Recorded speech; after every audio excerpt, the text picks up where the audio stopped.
生活不容易，但我不能停下来。总有一天，我会过上小来了别。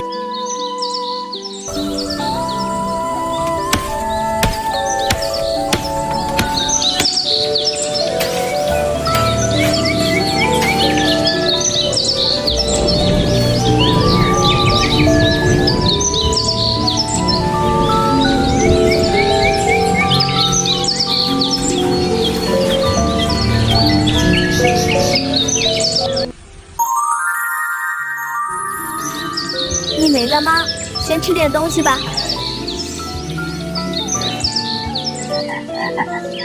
លៀងធ្លាក់ដើមឆ្នាំស្រោចជោគចំវាលស្រែកងកែបអាត់យំអែអែ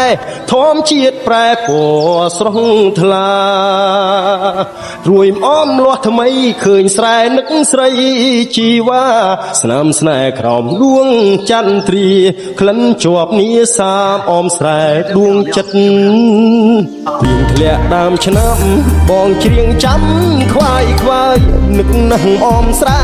បងអើយដេញអូនចោលស្រែស្នេហ៍ស្និទ្ធ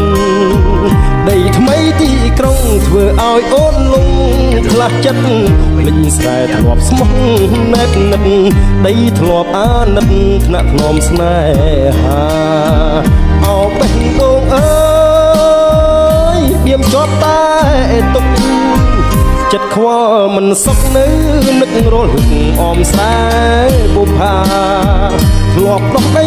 ស្រែផ្លាស់ទៅដីក្រុងតាប្រែយ៉ាងណាខ្លាចពងខំអាត្មាបងខំឲ្យការរីករួយរាយ